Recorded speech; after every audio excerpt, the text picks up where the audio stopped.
Espero que me escuchen bien y les pido otra vez, por favor, que apaguen los micrófonos, así no nos interferimos. Eh, bueno, muchas gracias a ustedes por estar y también al laboratorio Sinton Bagó por ayudarnos a hacer esta charla de cuarentena, que un poco tiene que ver con, con el tema del momento, que son las infecciones. En este caso vamos a hablar básicamente de las infecciones oportunistas.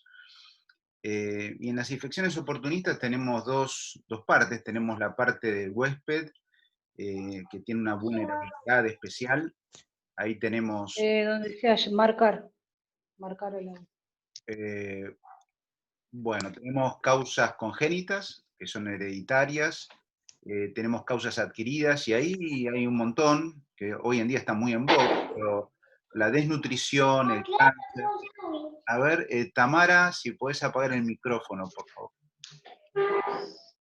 La desnutrición, el cáncer, el estrés crónico, HIV, las drogas inmunosupresoras, y esto nos toca de cerca a los neurólogos por la cantidad de drogas que estamos empezando a usar. Neurología se está transformando en una de las disciplinas que más drogas inmunosupresoras usamos. La vejez, las lesiones mucocutáneas y alteraciones microambientales de la biota, etcétera, son factores de riesgo. Y después tenemos a los bugs, a los bichitos, y ellos tienen distintas maneras de actuar. Por ejemplo, algunos son intracelulares, como el toxoplasma o el virus JC.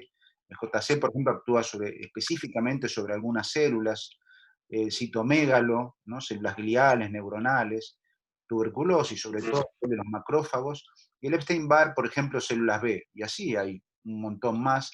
Y otros son extracelulares, como por ejemplo el criptococo, que está por fuera del líquido de las células y se puede detectar aislado en el líquido. Hay una relación muy directa entre el estado inmunológico del paciente y el tipo de infección, y esto es importante. Nosotros como neuroradiólogos deberíamos saber, y los neurólogos deberían informar, cuál es la cantidad de CD4 que tiene un paciente.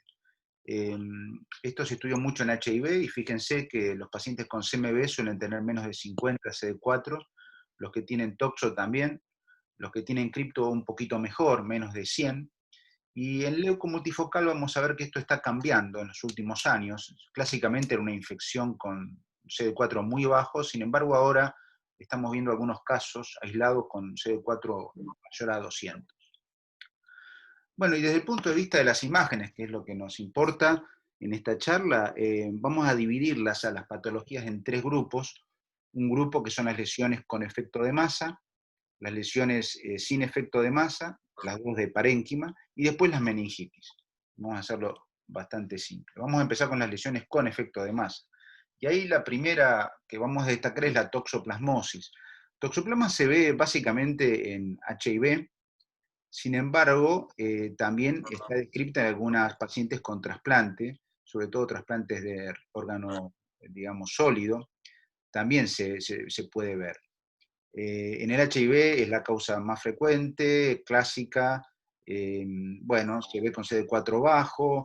Hay una forma que es la encefalitis necrotizante multifocal, que es la más grave.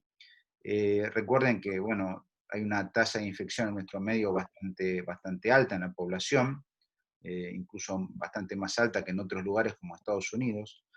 Y bueno, vamos a ver las imágenes. Las imágenes clásicas son las que dan lesiones focales que comprometen las regiones corticales y los núcleos basales. Esa combinación, que no es tan común en otras, es típica de toxo. Son lesiones que pueden ser únicas en un 15%, múltiples en el resto. Ahí también depende de qué técnica usamos. Si usamos TC vamos a tener más lesiones únicas. El hecho de que afecte los núcleos basales es el motivo por el cual puede dar muchos movimientos involuntarios. Y bueno, son lesiones que tienen un refuerzo que puede ser homogéneo, puede ser anular. Desde el punto de vista histopatológico se las define como abscesos. Sin embargo, vamos a ver que en la difusión estos abscesos no suelen restringir. Fíjense que hay bastante edema, efecto de masa. En el T2 pueden tener señal ISO o hiper, y en el T1 suelen ser hipo, pero a veces hay áreas hemorrágicas, y eso es muy común luego del tratamiento. Acá tenemos dos signos que se han descrito que son bastante buenos, son bastante útiles. Uno es el signo que se ve, que se llama el signo, digamos, yo le digo el signo del pionono. Es una especie de arroz, digamos, anillos que se ven en la periferia de la lesión, y eso es bastante característico, se ve bastante bien en T2. Y el otro signo es el signo de la diana excéntrica, o digamos, el target excéntrico, donde se ve un nodulito en la pared. Ambos signos, si bien este, sobre todo este último, el target excéntrico, a veces se ve en tuberculosis es más común que sea central, no en la periferia. Así que estos dos signos a veces son buenos amigos. La espectroscopía no es muy útil. Aquí tenemos un patrón bastante inespecífico con aumento de colina, como se puede ver acá, leve, por la reacción inflamatoria, descenso del N-acetilaspartato, un poquito de láctico. Esto es bastante poco específico para toxo.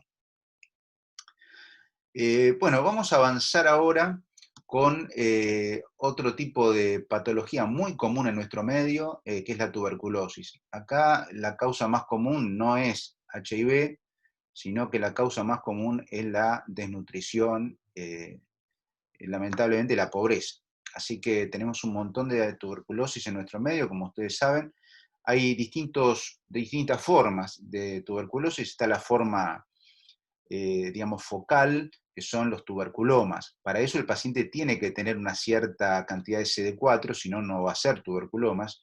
Son lesiones focales que se dan en el parénquima que pueden captar en forma homogénea cuando son sólidos, o se pueden tener un anillo cuando son gaseosos, y bueno, pueden estar ubicados en distintos lugares, en el tronco, en los núcleos basales.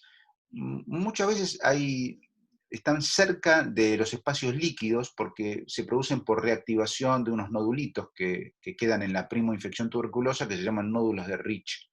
Y esos nódulos se pueden reactivar para el lado del espacio subaracnoideo y dan meningitis, o para el lado del parénquima y dan estos granulomas. Fíjense que esta señal en T2 hipointensa, esto es muy útil como hallazgo porque es bastante sugestivo de un granuloma.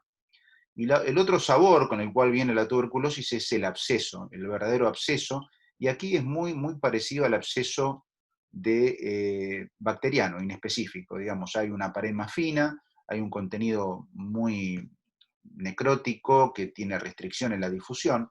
El contenido del granuloma no restringe en difusión. A veces el granuloma restringe la pared, pero no el contenido. Este absceso se ve más en pacientes muy inmunocomprometidos, sobre todo en pacientes que tienen CD4 muy bajo. Bueno, vamos ahora al absceso bacteriano. Los abscesos bacterianos, si bien se pueden ver en pacientes inmunocompetentes, obviamente también se ven más en pacientes que tienen algún tipo de vulnerabilidad. Y lo importante es que hay distintas etapas. Uno habla de abscesos, pero hay que ver qué etapa tenemos del absceso. Hay una primera etapa que es la cerebritis temprana, hay edema, hiperemia, puede haber hemorragias, esto es bastante común en chicos. Una cerebritis tardía, ya 5 a 9 días, ya ahí empiezan a aparecer más tejido de granulación, los macrófagos, fibroblastos, reticulina, hay mucho edema. Una etapa de cápsula temprana, donde ya hay más tejido de granulación, más licuefacción central y una pequeña capa de colágeno, hay menos edema. Y la cápsula tardía, que es el absceso maduro que todos conocemos, con el centro necrótico, después tiene una cantidad de fibroblastos y tejido de granulación, una cápsula de colágeno, por afuera del colágeno hay neovasos, y después aparece afuera el edema y los astrocitos reactivos. Entonces vamos a ver, en realidad el absceso cuanto más maduro es, tiene menos edema que en las primeras etapas. Fíjense un primer caso de una cerebritis. Este es importante porque en esta etapa uno puede meter la pata y hacer diagnósticos equivocados de otras cosas. ¿Por qué? Porque no es muy específica. Tenemos una imagen de edema, efecto de masa, acá hay algo de hemorragia, incluso subaracnoidea. Es una imagen con efecto de masa muy difícil de dar un diagnóstico. Esta es una etapa más tardía, ya se empieza a hacer una lesión más, digamos, se llama cerebritis tardía, más focal, en T2, en T1. Puede haber algo de restricción, aunque es heterogénea. Después tenemos la cápsula temprana, este es un ejemplo donde hay una cápsula ya no súper clara, súper definida, pero bastante consistente. El centro ya es bien restrictivo en difusión y, bueno, empieza a haber menos edema. Y después tenemos los abscesos maduros. Vamos a ver ahora el borde de los abscesos. El borde del absceso es importante, esto es sin contraste. Fíjense que el T1 del absceso bacteriano es tenuemente hiper. Esto se cree que tiene que ver con la presencia de radicales libres, fibras de colágeno, productos de degradación de la hemoglobina. Y en T2 suele ser hipo, relativamente hipo. Y estos son dos elementos que también pueden ayudar. Volviendo al borde del absceso, es muy común que encuentren estas umbilicaciones. Esto es bastante, también otro signo bastante bueno, sugestivo de un absceso bacteriano. Otra característica del borde del absceso con gadolinio es que el refuerzo más importante se produce en el borde que está cerca de la corteza, digamos. Esto es es exactamente al revés de una placa desmielinizante, donde el anillo incompleto es anticortical. Esto es en la corteza y se da porque hay neovascularización a ese nivel, hay más vasos y es bastante característico. Y es el motivo por el cual normalmente el absceso se puede abrir al ventrículo, porque ahí hay menos cápsula y es bastante común que haya una ventricularización y una pioventriculitis. También es otro dato interesante son los abscesos hijos, ¿no? Esos abscesitos que se forman en la periferia. Esto es muy sugestivo de absceso piógeno. Y desde la imagen, ustedes saben que desde que apareció la difusión, la verdad que estamos bastante tranquilos y confortables, aunque no del todo. Este es un absceso clásico, maduro, con muchísima restricción, que como saben se ve en IFU hiper y en ADC hipo. Bueno, hay mediciones para esto se puede medir en cualquier equipo, pero normalmente se hace con una evaluación cualitativa. Perdón, acá quiero poner esto, es importante, puede fallar, por eso digo que no es perfecto. Yo creo que 20% es mucho, pero sí hay un porcentaje, por lo menos del 5 a 10 en nuestra experiencia, donde hay problemas. Y acá vamos a ver un ejemplo, a veces en estadios tempranos de un absceso, este era un absceso por estreptococo que tuvimos, donde fíjense que vemos mucho edema, eso es típico de un absceso temprano, pero en la parte central todavía no hay mucha restricción. Fíjense, el ADC más bien restringe en la periferia, y eso no es típico. Lo mismo ocurre en el ADC y en la difusión. Así que tengan cuidado porque hay un porcentaje que la difu todavía no puede fallar. Otras causas pueden ser la presencia de mucho líquido cefalorraquídeo, cuando se ventriculariza, o la presencia de aire, cuando hay abscesos con anaerobios, etc. Bueno, acá puede ser útil el uso de la espectroscopía cuando uno tiene la duda si es un absceso piógeno o no, por ejemplo, tuberculoso. Acá tenemos, vamos a empezar por el piógeno común.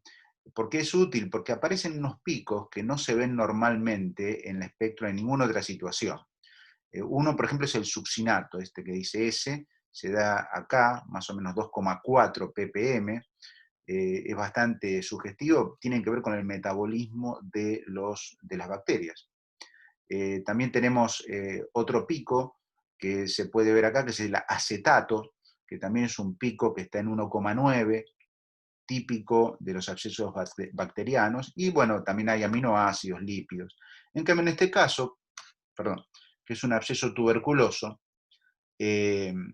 no aparecen esos. Aparece lípidos, que es típico de tuberculosis, puede aparecer colina alta, eso también puede ocurrir por todo el tejido de granulación que está ahí proliferando y parece que fuera un tumor de alguna manera, pero no aparece ni succinato ni alanina. Este es un caso que me gusta compartirlo porque nos equivocamos un poquito de entrada, fue bastante difícil. Este paciente tenía 50 años y entra por una crisis a la guardia, se hace la reso y vemos esta imagen cortical, difusión positiva. La verdad que la angio la vimos después. El primer diagnóstico que se hizo fue un stroke. Este paciente tenía una lesión cortical, un territorio que parecía limítrofe, pero había algo raro, ¿no? Ustedes verán que tiene mucho flujo, esto es justamente lo opuesto a lo que uno ve en un stroke agudo. El asunto es que el paciente evolucionó, el día 7 hicimos este estudio con gadolinio, y esta no es la evolución que uno ve habitualmente en un infarto. El infarto normalmente no capta de esta manera, tiene un patrón de refuerzo giral. Podría haber todavía restricción, pero el paciente el día 11 ya definitivamente, bueno, esta imagen está al revés, disculpen, muestra una característica típica de un absceso, incluso con un absceso hijo. Así que a veces los abscesos se pueden presentar en la primera etapa con un mecanismo tipo stroke, una clínica tipo stroke. Bueno, este es otro caso. A veces hay abscesos en pacientes inmunocomprometidos, como este paciente diabético hipertenso, que son muy pequeños, son difíciles de ver. Este era una paciente con nocardiosis. La nocardia es una bacteria eh, que básicamente afecta mucho a inmunocomprometidos. Da este tipo de microabscesos, ¿no? Pequeños, múltiples. Este era un paciente del Británico, me acuerdo, que tenía lesiones, que no se veía restricción en la DIFU, y eso también es algo que puede ocurrir en el absceso de nocardia. A veces tiene y a veces no, porque son muy chicos. Y dos cosas de este paciente que nos llamaron la atención: tenía una imagen pseudotumoral en el pulmón, que es clásico en nocardia, que dé confusión con un tumor con metástasis, y a veces da lesiones en piel, que son lesiones nodulares, que después tienden a veces se pueden transformar en costras. Bueno, seguimos con pacientes con inmunosupresión. Acá tenemos un paciente con aspergilosis. La aspergilosis no afecta mucho a SIDA, por ejemplo, eh, pero sí afecta mucho a pacientes con trasplante de médula ósea con inmunosupresión. Hemos visto un montón de casos.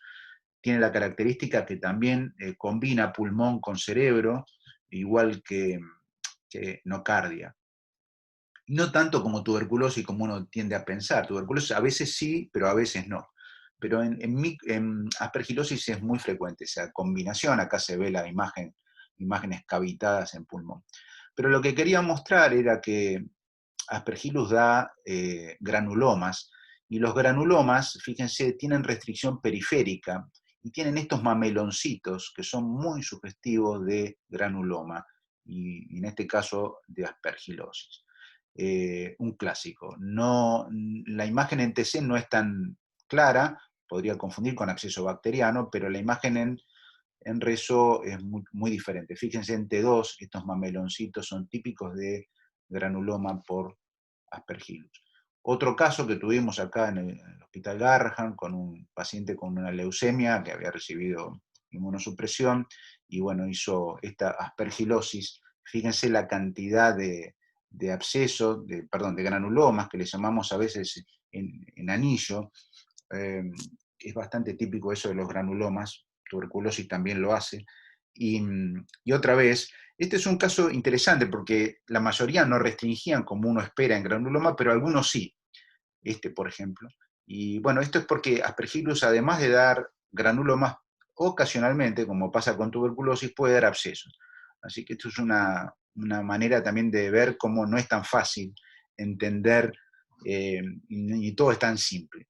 Pero bueno, nos basamos en la manifestación predominante. Hay un pico de los granulomas por micosis que se llama treolasa. La verdad que nunca lo vi claramente, que está en esta 3,6, 3,8 ppm, o sea, bien por este lado. Esta es la colina, no es ese pico, pero ese pico, bueno, está descrito como que es típico de la micosis.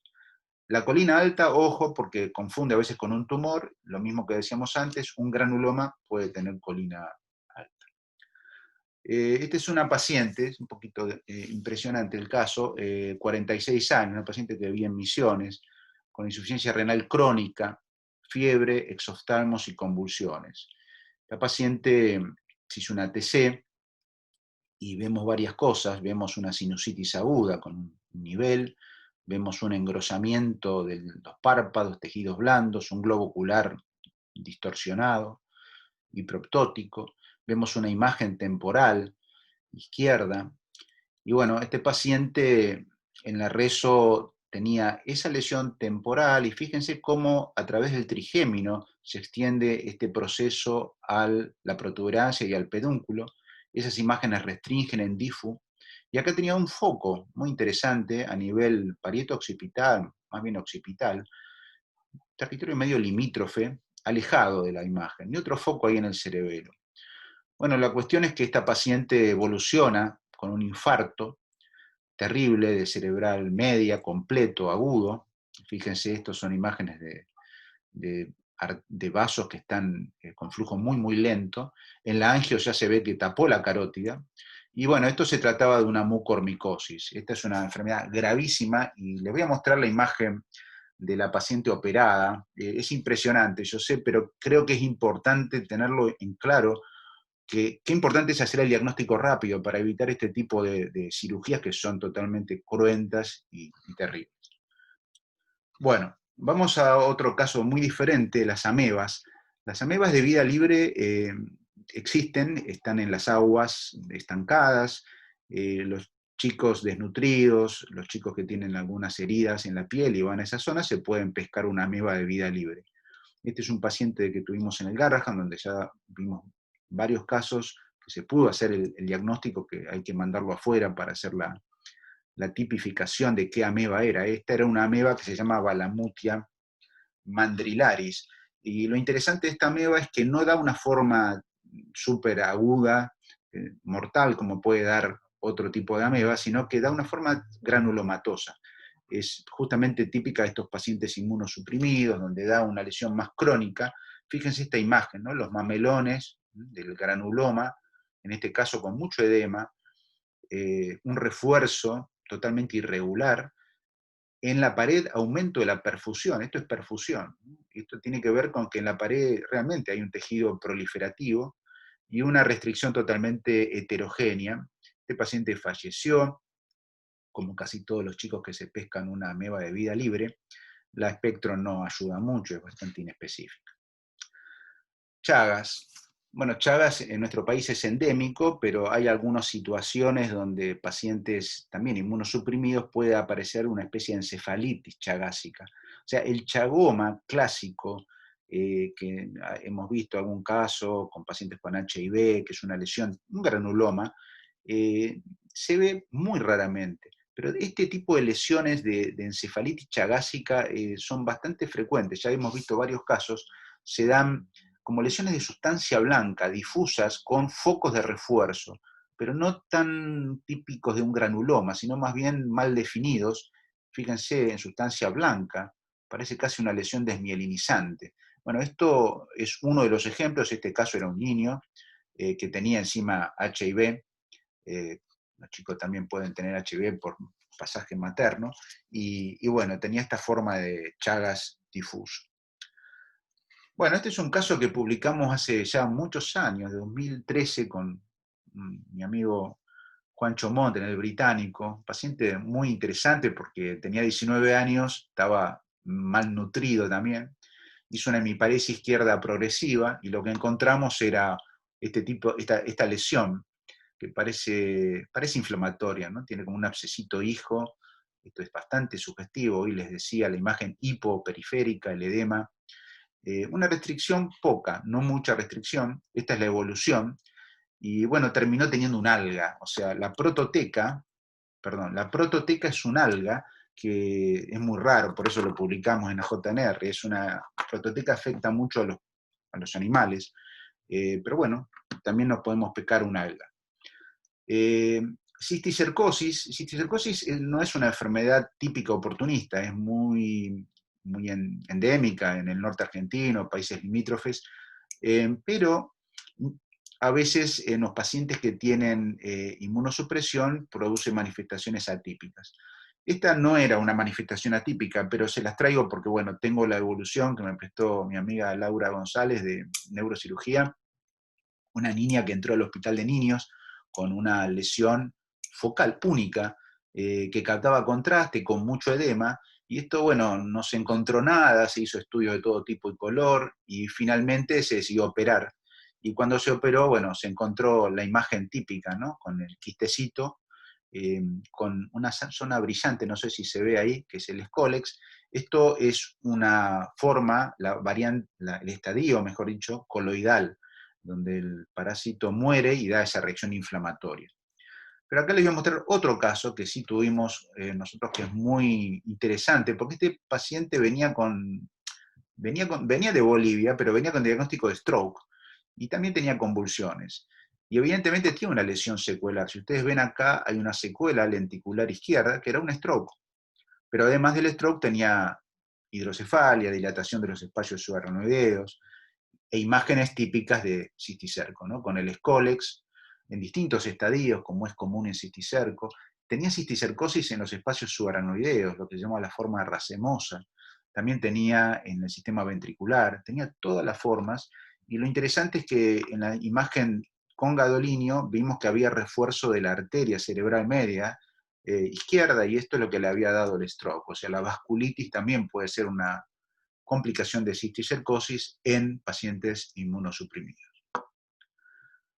Bueno, hidatidosis. Hidatidosis también, enfermedad endémica, no es tan común la forma, digamos, oportunista, salvo, bueno, lo que se llama la forma multilocularis, que esa sí puede dar múltiples lesiones y una forma muy agresiva.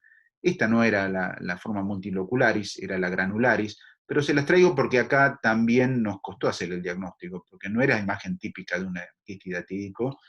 Digamos, sí tiene el hecho de que es muy redondo, medio ovalado, pero muy nítido, que no tiene edema, eso también es muy típico, pero el contenido no es el típico, ¿no? Se ven imágenes en FLAIR, la imagen es muy hiperintensa con respecto al líquido, un contenido proteináceo, con áreas adentro diferentes.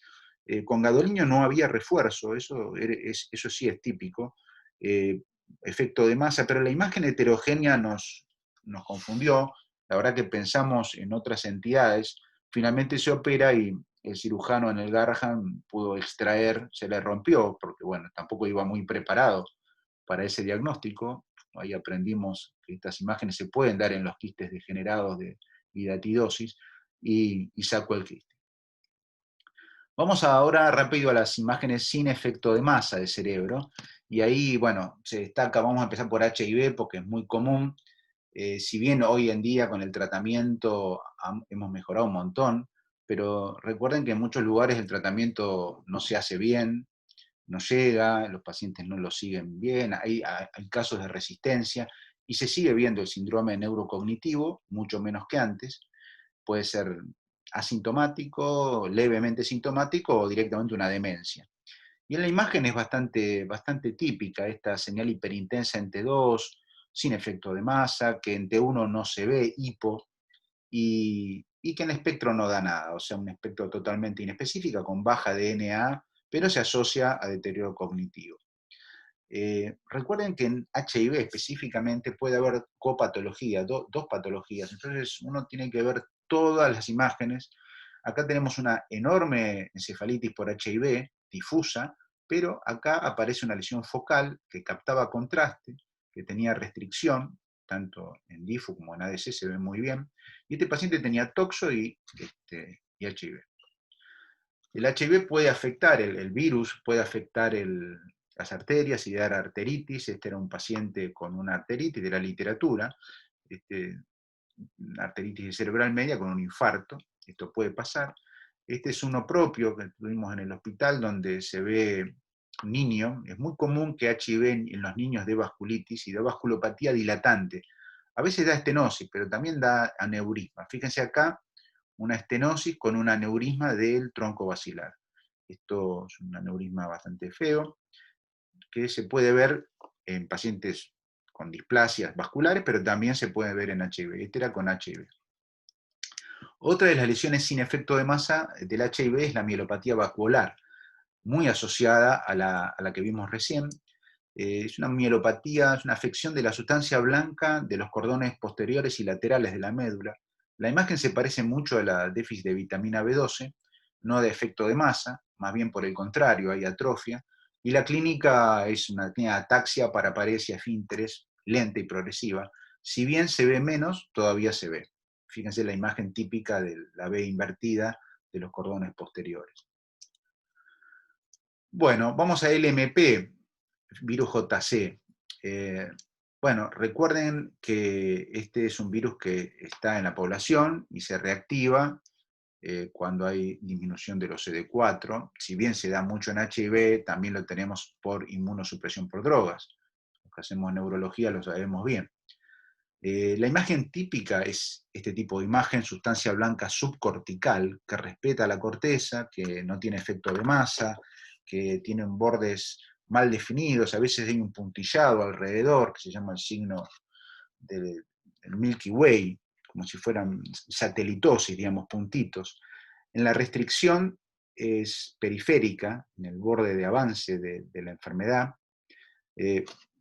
Puede pasar al cuerpo calloso, puede ser bilateral, y muy importante, la colina suele aumentar mucho.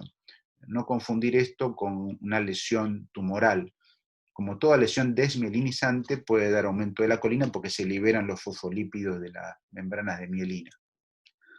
Este caso fue también de Misiones, muy interesante porque este paciente tenía unas lesiones bilaterales a predominio izquierdo que se extendían al esplenio y con efecto de masa y con refuerzo periférico.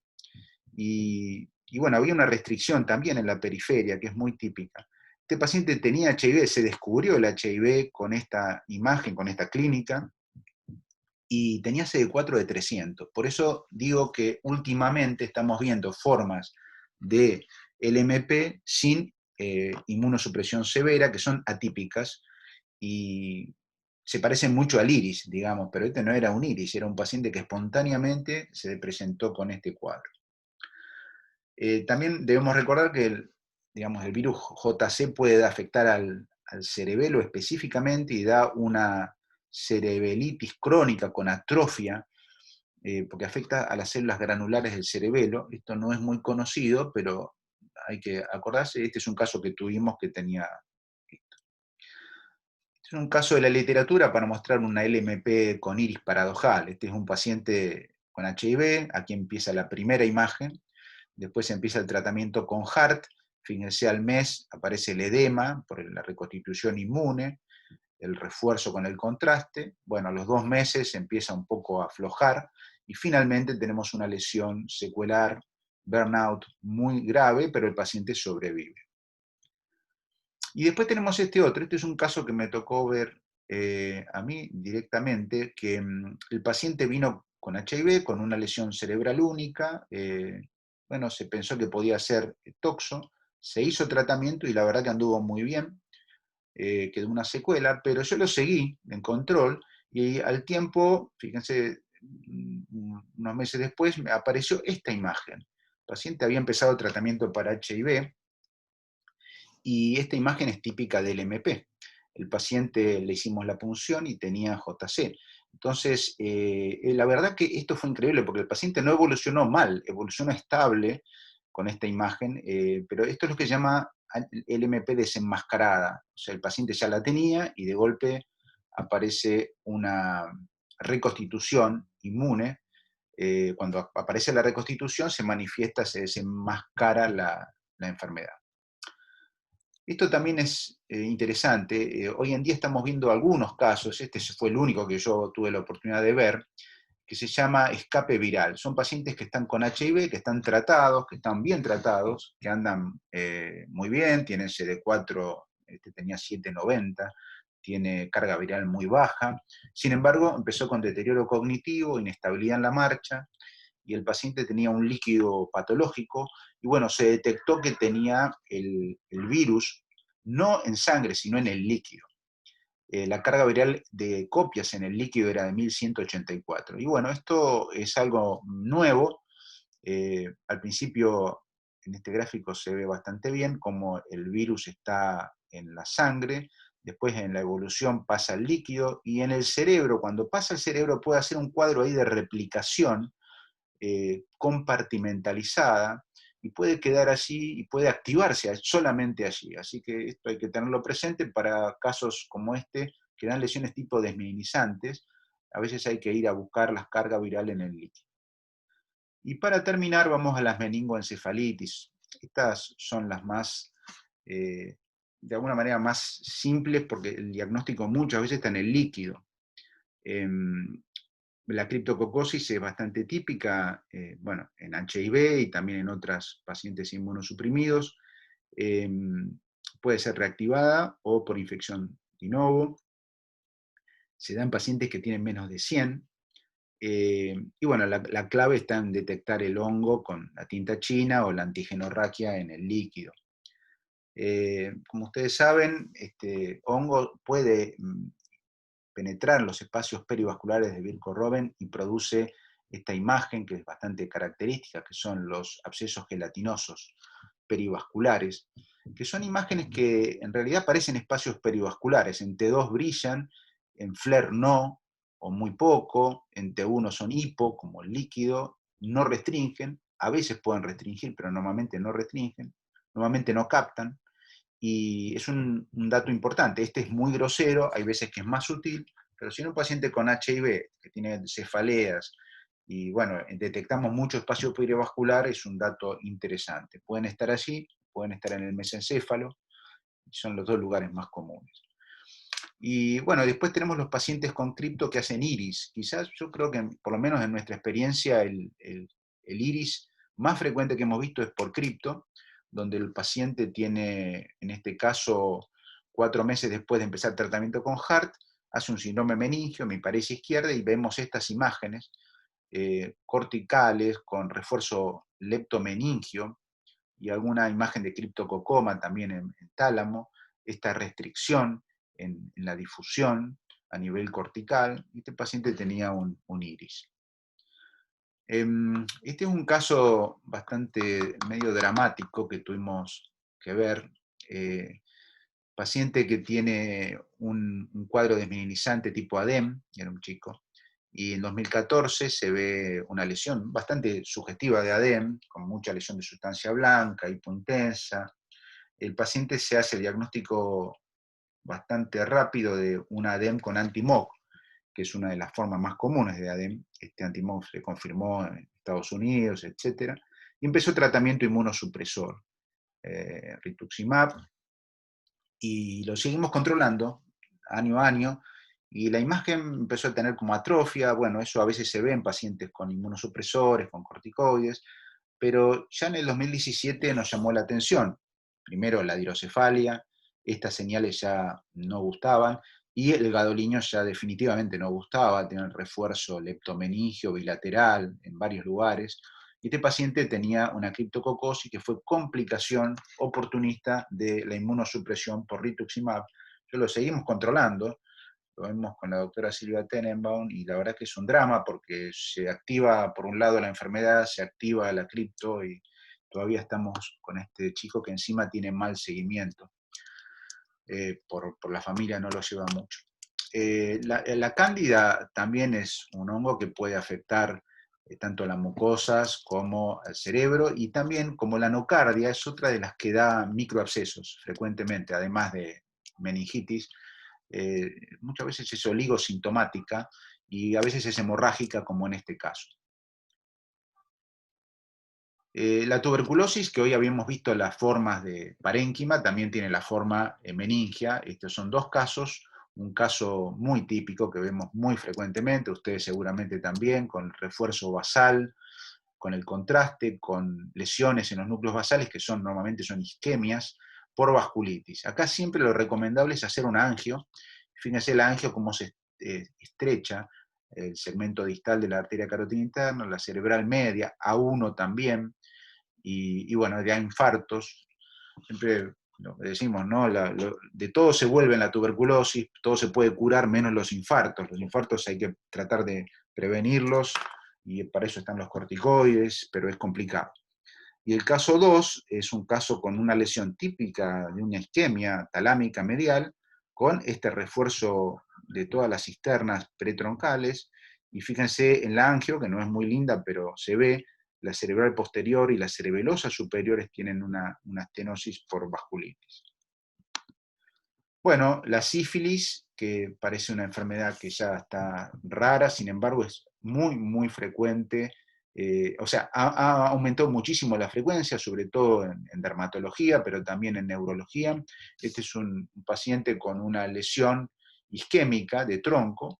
La forma más común es la meningovascular hoy en día en neuro, y vemos este infarto con una estenosis tanto de carótida como de tronco basilar, ¿no? Acá se ve el refuerzo, se ve el infarto que refuerza en la etapa subaguda. Tenía un infarto infra y otro supra. la forma más común, siempre recomendamos hacer la serología, bueno, las pruebas en líquido. Vamos a herpes. Si bien herpes se ve en población no inmunosuprimida, digamos, también puede darse con más frecuencia en pacientes que tienen inmunosupresión. Y bueno, la imagen típica por ahí es esta de arriba, ¿no? La temporal uni o bilateral, hiper, al principio con un poco de efecto de masa, muchas veces nos confundimos con tumores, cuando el paciente debuta por ahí con una convulsión y no sabemos todavía si tiene, cómo es el líquido. La restricción de difusión es un clásico, en la etapa aguda, subaguda, restringe. Pero este mismo paciente tenía lesiones a nivel de los núcleos basales, y esto es algo que hay que tener presente, se puede extender al núcleo basal, incluso bilateralmente, y bueno, otras zonas del sistema límbico, como el cíngulo posterior, también se afectan, las regiones frontobasales. Bueno, ustedes ya saben mucho, es algo bastante, es la más común de todas las infecciones virales. Este es otro caso del tipo 6, este sí se asocia mucho más a inmunosupresión. Y lo interesante, justamente en esta semana vimos un caso en el Hospital Británico. Las imágenes estas, hay que irlas a buscar en pacientes que tienen inmunosupresión, sobre todo trasplantados, que tienen, le piden la reso, que tienen meningitis, meningoencefalitis, buscar en los hipocampos. La corteza hipocámpica en FLAIR brilla, T1 con GADO no vemos nada, pero en la restricción de la DIFO es muy típica. Esto puede ser, es típico que lo produzca el herpes tipo 6. A veces son pacientes que están en descargas permanentes y por eso restringen, pero otras veces no, así que esto hay que irlo a buscar. El paciente que tuvimos ahora en el Británico lo presentó en la segunda reso, no en la primera. Este es un paciente, el que les estoy mostrando, que no era este que le comento, que tenía lesiones también de núcleos basales, o sea, extrahipocámpicas. Esto no es para nada habitual, este paciente lo presentaba, pero lo habitual es lo de arriba. Bueno, también tenemos al zóster, otro clásico de inmunosupresión de la misma familia. Les voy a mostrar 4 casos. Este de arriba era un paciente que tenía una lesión cutánea, fíjense acá se ve la piel toda engrosada, y tenía estas lesiones tan interesantes, tan típicas a nivel de los núcleos del trigémino, del tracto trigémino espinal. Si uno pudiera hacer una tractografía, vamos a ver que afecta todo el tracto trigeminal, y eso es porque el virus progresa por la rama del trigémino. Este caso fue diferente, el paciente tenía también una infección en la piel, fíjense a nivel de la rama oftálmica, todo esto engrosamiento y refuerzo, pero lo que dio fue una miositis y una epiduritis, esta lesión epidural cerebral, fíjense lo que es el borde libre de la tienda, todo esto fue producido por el zóster. Y vamos ahora al de arriba, el zóster también puede producir una mieloradiculitis, fíjense una lesión medular, esto se puede ver como complicación de un herpes, digamos, cutáneo dorsal, que se extiende por las raíces posteriores, y fíjense cómo refuerza la raíz posterior, en este caso también la raíz anterior, refuerza la cola de caballo, y bueno, hay que irlo a buscar esto. Y otro caso de zóster un poco más raro, con extensión del refuerzo con el contraste de una lesión en piel a través de las ramas yo creo, de los pares cranealos a la región interpeduncular. Acá se ve muy bien el refuerzo. No es tan común esta lesión hipotalámica por extensión, pero en este caso la tuvimos. Bueno, vamos a seguir a la ventriculitis por CMV. Esto no es muy común, digamos, que ocurra, pero sí el CMV es muy común que esté presente en pacientes inmunocomprometidos. Lo que pasa es que muchas veces no es sintomático. Este es un típico caso de refuerzo lineal, suave, periventricular del CMV. También cuando vemos esto hay que mirar los ojos, porque muchos de estos pacientes tienen retinitis, corioretinitis. Otra bacteria en este caso que puede dar ventriculitis, y no es muy famosa por esto, más bien siempre uno piensa que listeria da romboencefalitis, que afecta al tronco, pero nosotros tuvimos ya más de un caso que da ventriculitis con hidrocefalia, con edema, y este refuerzo también ventricular por listeria, esto fue confirmado. Y para terminar, vamos a mostrar algunos diagnósticos diferenciales, porque todo esto se puede parecer a otras cosas. El primero que quiero mostrar es el linfoma, que es un tumor, pero también tiene que ver con una infección, como ustedes saben, por el Epstein-Barr. Así que podemos decir que es una mezcla. El Epstein-Barr es el que favorece el desarrollo del linfoma. Bueno, el linfoma básicamente tiene muchas células con poco citoplasma, por lo tanto da una imagen muy típica en la imagen de resonancia, sobre todo en difusión, ¿no? La restricción. Es muy común que afecte núcleos basales, que se vaya al tronco del diencéfalo. Fíjense, este refuerzo es muy clásico, es un refuerzo como una especie de mancha muy homogénea, típica del linfoma. Este es un linfoma clásico. Ahora, ¿qué pasa cuando, bueno, acá puede colaborar en estos casos la perfusión? Fíjense, en este caso le hicimos perfu y vemos cómo tiene un aumento de la perfusión, un paciente de Misiones también, muchísima colina. Esto es típico de un linfoma para diferenciarlo de toxo por ahí que no va a tener esta perfusión alta. Pero en pacientes inmunosuprimidos los linfomas pueden dar imágenes atípicas. Por ejemplo, todos estos son imágenes de pacientes con linfoma atípico, refuerzos periféricos solamente, refuerzos muy pobres, lesiones multifocales. Esto periventricular es sugestivo, pero esta multifocalidad es atípica. Otra vez, refuerzos incompletos, imágenes que parecen granulomas. Todo esto puede verse en paciente inmunosuprimido con linfoma. Bueno, este es un paciente que también nos llevó a confusión, porque cuando lo vimos por primera vez, vimos que tenía estas lesiones, y la verdad el primer diagnóstico nuestro fue de imágenes infecciosas. Sin embargo, el FLAIR llamaba la atención, yo pensé que era edema, pero en realidad todo esto era tumor. Restringía, y eso llamaba la atención, tenía mucha colina, también llamaba la atención, tenía perfusión. Bueno, esto era un glioma, era un glioblastoma, que se manifestó como imágenes pseudo o nodulares multifocales. Otro caso donde también metimos la pata, porque este era un paciente con lesiones, con esta imagen, era un niño de Garham, donde teníamos una TC con edema, teníamos esta imagen con el halo negro típico del absceso y el halo hiperintenso típico del absceso. Pensamos que era un absceso. Y no era un absceso, era un tumor con el control evolutivo. Esta lesión se hizo mucho más gruesa, más nodular, apareció una lesión del otro lado, se biopsió y terminó siendo un glioma de alto grado. Y otros tumores, recordemos que hoy en día hay un tumor que hay que conocerlo, que es este que se llama tumor glioneuronal leptomeningio difuso, porque varias veces nos podemos confundir con tuberculosis. Este tumor no tiene imágenes en parénquima, es todo leptomeningio. Fíjense, yo le llamo el tumor de los globitos, tiene como imágenes pseudoglobulares, que son gelatinosas, no son verdaderos quistes, en los espacios subaracnoideos, supra, infra. Parece una infección y sin embargo es un tumor, así que tengan cuidado, sobre todo cuando ven estos globitos.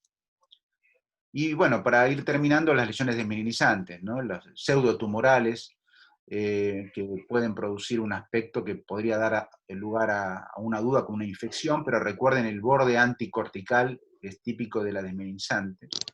Y otro patrón que puede dar la desmineralizante es este patrón catáfilas de cebolla, que si bien lo puede dar también toxo, como dijimos, es muy común en la forma de baló, así que ahí tenemos dos que se pueden confundir.